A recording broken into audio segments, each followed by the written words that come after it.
Welcome back to Reading Queen, my fellow bookworms. Today, I'm going to be reading Junie Jones and the Stupid Smelly Bus by Barbara Parks, chapters 7 through 10. Now let's go ahead and get started. Chapter 7, Peeky Holes and Spying. After a while, I started to get a little bit thirsty. That's what happens when chalk sprinkles get in your throat. I would like a drink of water, I think, I said. Then I put my hands on my hips. Yet only what if somebody sees you at the water fountain? They might call the stupid smelly bus to come get you, and so you better not go. I stomped my foot. Yet only I have to go, 'cause there's dumb chalk in my throat. Then all of a sudden, I got a great idea. I pulled a chair over to the door, and I peeked out the window at the top. I'm a good peeker. One time, I peeked right into Grandpa Miller's mouth when he was sleeping, and I saw that dangly thing that hangs down in the back. I didn't touch it, though, 'cause I didn't have a little stick or anything, that's why. Anyway, I didn't see anybody in the hall, and so I opened the door and a crack, and I sniffed. 'Cause when you sniff, you can smell if there's people around. I learned sniffing from my dog, Tickle. Dogs can smell everything. People can mostly just smell big smells like stink and flowers and dinner. Nope, don't smell anyone, I said. Then I ran to the water fountain and drank for a long time, and nobody tapped on me and said, "Hurry up, girl." After that, I stood on my tippy toes, and I tiptoed back to the media center, 'cause I love that place, remember? The media center is kind of like a fort. The shelves are like walls, and the books are sort of like bricks, and you can move some of them around and make peeky holes. Peeky holes are what you spy out of. Then if you see somebody coming, you can make your breath very quiet, and they won't find you. I spied for a long time, but nobody came. The only people in the media center were just me and some fish. The fish were in a big glass tank. I waved at them in there, and then I stirred them with a pencil. I love fish very much. I eat them for dinner with coleslaw. Just then, I saw my most favorite thing in the whole world. Its name is an electric pencil sharpener, and it was sitting right on the librarian's desk. "Hey," I said, very excited, "I think I know how to work that thing." Then I looked in the desk drawer, and guess what? There were lots of brand new pencils in there, and so I sharpened them. It was funner than anything, 'cause an electric pencil sharpener makes a nice noise, and you can make pencils as teeny as you want. You just keep pushing them into the little hole, and they just keep on getting teenier and teenier. It doesn't work on crayons, though. I tried a red one. Then the pencil sharpener slowed way down, and then it made a roar sound. And after that, it didn't go anymore. Just then I heard a noise. It was walking feet, and it made me scared inside, 'cause I didn't want anyone to find me, that's why. And so I squatted way down and looked through my peeky hole. Then I saw a man with a trash can. He was singing "Somewhere Over the Rainbow." That's a song I know. It's from my favorite movie, which is called The Wizard of Oz. The Wizard of Oz. The man with the can didn't see me. He walked down the hall, and I heard him go outside. I stayed squatted down for a long time, but he never came back. "Whew, that was a close one," I said. And so then I ran to find a better place to hide. That was chapter 7. Now moving on to chapter 8. The Dangerous Nurse's Office. Guess where I ran to? Straight to the nurse's office, of course, 'cause there's those little plaid blankets to hide under. There's There's other neat stuff in there too, like a scale to weigh yourself, and a sign with a giant E and other letters. The nurse uses the sign to test your eyes. She points to the letters, and you have to yell out their names. You have to yell the E the loudest. That's how come it's so big. And guess what else I saw in the nurse's office? Band-Aids. That's what. I love those guys. They were on top of the desk, and so I opened the lid, and I sniffed them. I said, because Band-Aids smell like just a brand new beach ball. Then I dumped them out. They were the most prettiest Band-Aids I'd ever saw. They were red and blue and green, and also yellow, which is the color I hate. And they were different shapes, too. There were squares and circles, and some were that very long kind, which are called tangles, I think. I put a green circle on my knee. That's where I fell down on the sidewalk last week. It's mostly all better now, but if I press it very hard with my thumb, I can still make it hurt.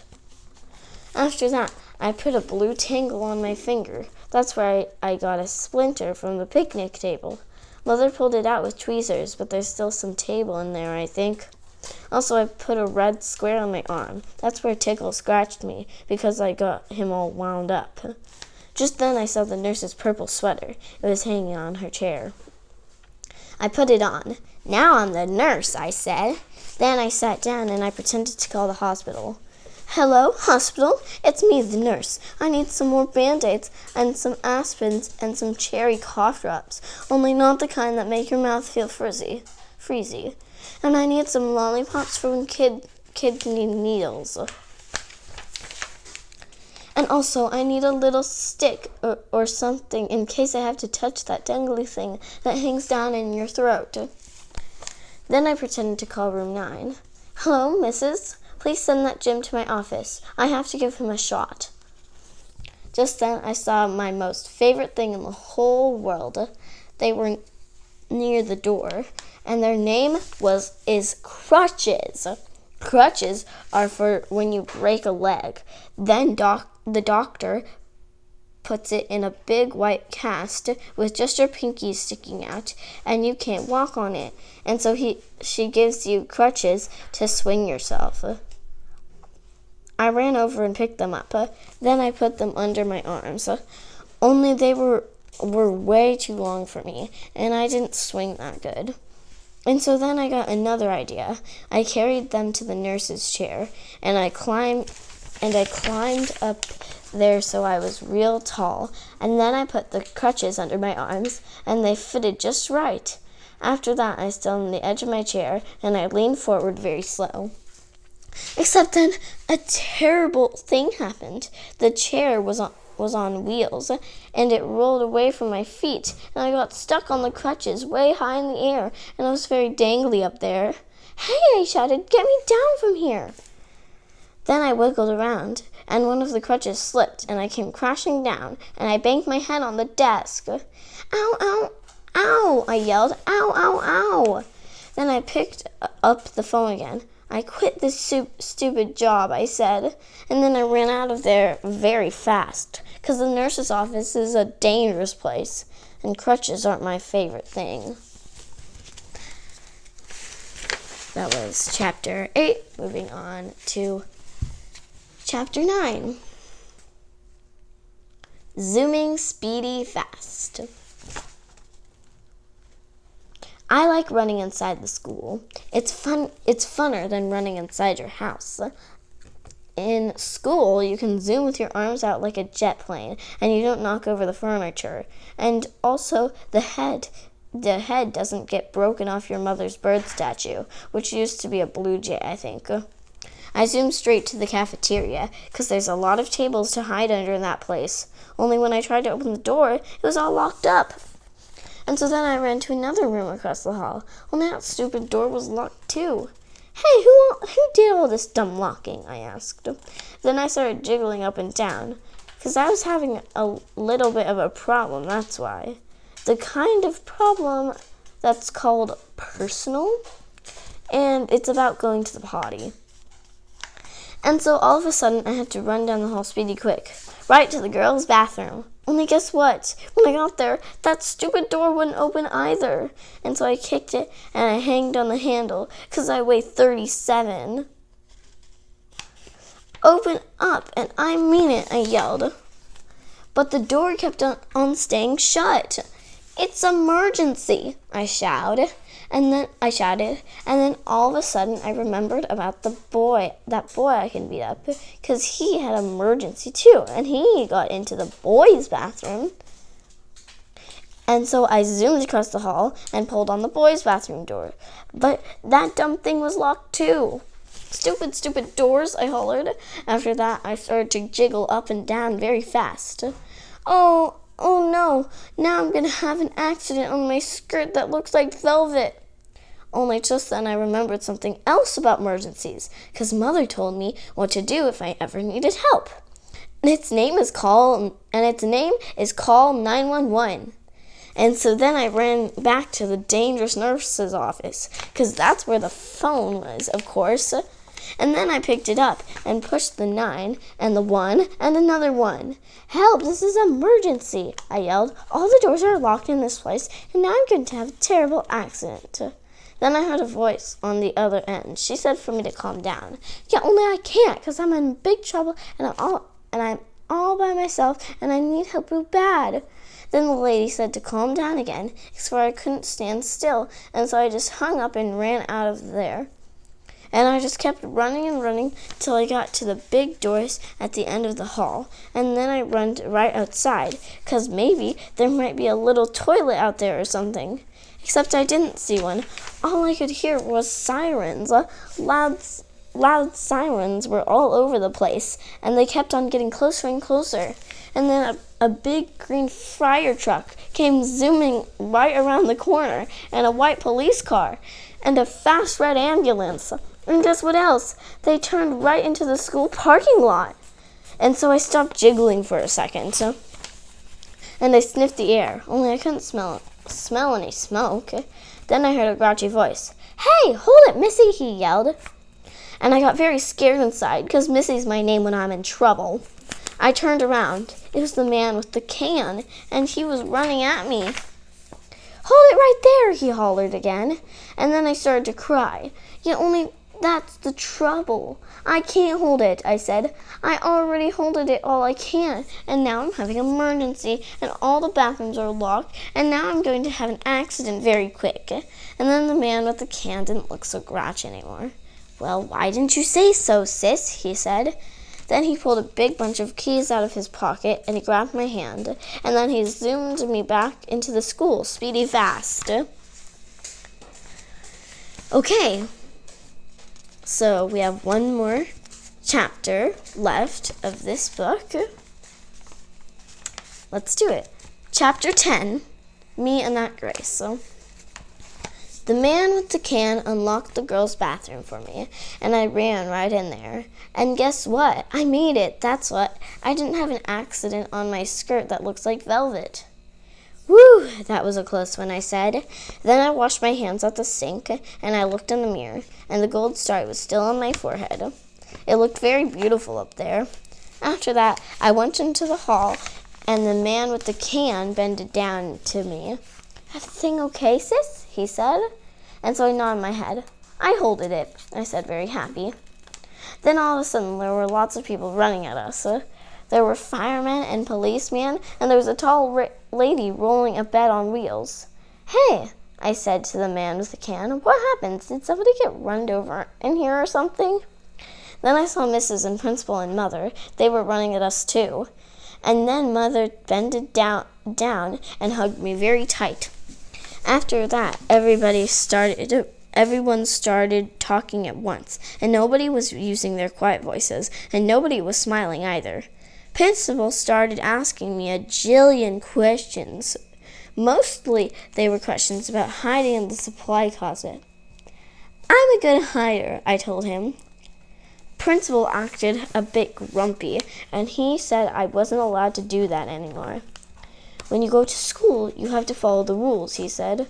What would happen if every boy in school and girl hid in the supply closet after school? It would be very smushy in there, I said. Then he made his eye frowny. But we wouldn't know where anyone was, would we? He said. Yes, I said. We would all be in the supply closet. Then Principal looked up at the ceiling, and I looked up too, but I didn't see anything again. After that, Mother looked at my Band-Aids. Did you hurt yourself? She asked. And so I told her all about the dangerous nurse's office. And then I showed her the nurse's purple sweater, and she made me give it back.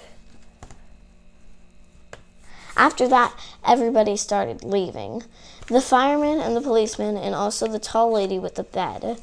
Then finally my mother got to take me home. And guess what? I didn't have to ride on the stupid smelly bus. Except the car wasn't that fun, because Mother was grouchy at me. I'm sorry the bus wasn't fun for you, Junie B, she said. But what you did was very, very wrong. Didn't you see all the commotion you caused? You had a lot of people very scared. Yes, but I didn't want chocolate milk poured on my head, I explained to her. That's not going to happen, growled Mother. And you can't just suddenly decide for yourself not to ride the bus. Hundreds of kids ride buses every day, and if they can do it, you can too. Then my eyes got wet again. Yeah, but there's meanies on that thing, I said all sniffly. Then Mother stopped being so growly. What if you had a friend to ride with? She said. Your teacher told me there's a girl in your class who will be riding the bus for the first time tomorrow. Maybe you could sit together. Would you like that? I made my shoulders go up and down. Her name is Grace, said Mother. Grace? I said. Hey, I know that Grace. I learned her today. And so when we got home, Mother called that Grace's mother, and then they talked. And then me and that Grace talked too. And I said hi, and she said hi, and she said she would sit with me. And so tomorrow, I get to take my little red purse on the bus, and I get to put it on the seat next to me, so nobody will sit there. Nobody except for that Grace, of course.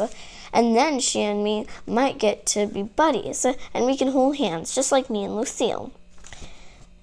I will like that, I think. And guess what else?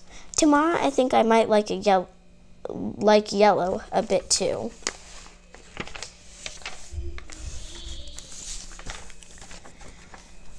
That is the end of Junie B. Jones and the Stupid Smelly Bus by Barbara Parks. Book 1. I hope you enjoyed it. Bye!